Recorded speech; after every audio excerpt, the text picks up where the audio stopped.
Hi, Lou Pulsifer here to talk about three divisions of wargames one word, which are wargames, two words, battle games, and conquest games. I think this is going to be a helpful categorization for you because it helps you think more clearly about wargames and what kind of wargames you want to make. After all, wargames are an enormous category. They were a big hobby for baby boomers, much less so nowadays. There are a lot of war games around these days, but they're not played nearly as much as 30 or 40 years ago when war games were the primary hobby games for hobbyists. And insofar as traditional or classical games are about player interaction and about conflict, war games fit those traditions very well, whereas many of the games today, or what we call games, are much closer to puzzles than classical games. First, I'm going to talk about Joe Angiolillo's taxonomy of war-related games. Joe was one of the people of the company that first published Axis and Allies when it was all cardboard. Nova Games is the name of the company. And he was also designer of the video game that followed the War Games movie. He talked about this at WBC a few years ago. So his divisions are games about war, war games, and simulations. Games about war have no connection with reality. They're symmetric. There's no variation in terrain or units. There's no representation of actual or even fictional events, and no attempt to convey any kind of story. So these are games like Conflict, Risk, and Chess.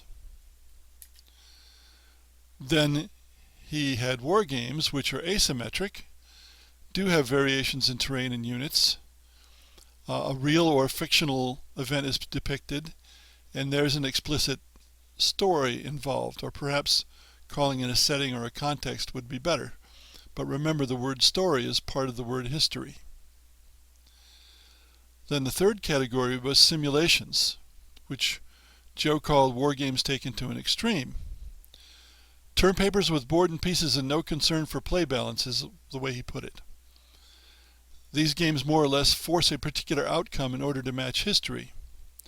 The level of connection to reality you can argue about, because if you're like me, you feel that what happened in history was only what happened to occur, not what was most likely to occur, and making a game to force that particular outcome doesn't make any sense at all. Now, my categorizations. The first is war games. Notice the space, it's two words. The heart of a war game is the presence of an economy, although there are games with economy that are not war games. Risk, for example. The ultimate goal, not the victory condition, is to improve your economic capacity and destroy the enemies. If you do that, then you're usually going to be able to win. It's for two players, although occasionally for more than two. Most war games for more than two players, where there are more than two sides, are either war games or conquest games. In the economy, territory usually equates to an improved economy. Land equals wealth. Such games are more likely to use areas like an ordinary map rather than a grid like hexes or squares.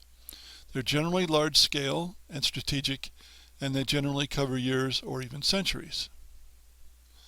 They're games where there's a war on. Battle games are games where there's a battle occurring. There is no economy. Instead, there's an order of appearance or an order of battle. The big objective is to destroy the opposing units, because among other things, they can't get more units than what are on the schedule or on the order of battle, order of appearance.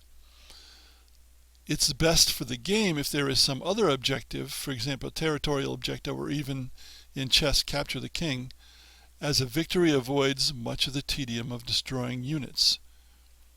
And I'll talk about that more in another screencast. Battle games are almost always for two players only, or one player against the computer. Now, I'm not counting teams, Miniatures battles are often fought with several players per side, but they're a two-sided battle. Axis and Allies, which is actually a war game, not a battle game, is two-sided, even if you have all 5 players. Battle games usually cover a few days to a year or so. Territory in battle games is only useful for the terrain and the geopolitical implications. Remember, territory equals economy, or tends to, in the war games. Battle games are usually focused on maneuver and often use a hex or a square or grid so that there's more room for maneuver. They're generally smaller scale and often are tactical or grand tactical. However, there's always exceptions. History of the World, which covers the entire history of the world, is a battle game. It has no economy. Finally, we have conquest games, which are very much like Joe's games about war category. They can be war or battle games, except they've lost their connection to reality.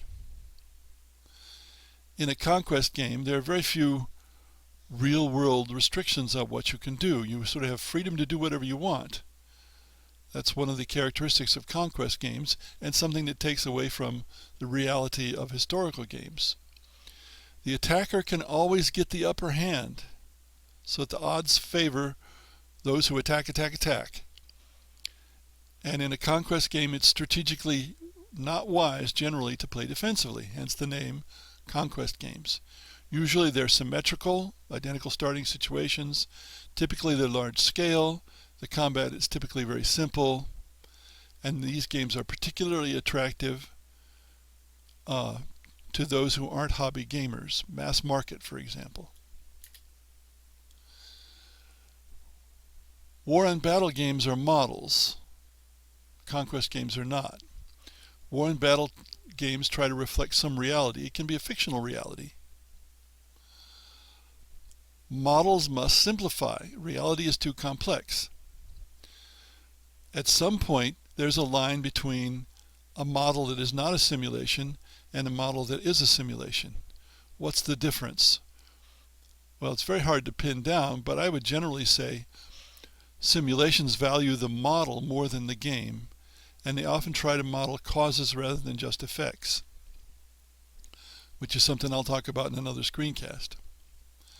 Now, games that aren't models are abstractions, even if they have the atmosphere of or story or history attached. Risk is an abstract game. What you do in Risk has nothing to do with any reality. It doesn't make sense how things work there in terms of the real world or real warfare.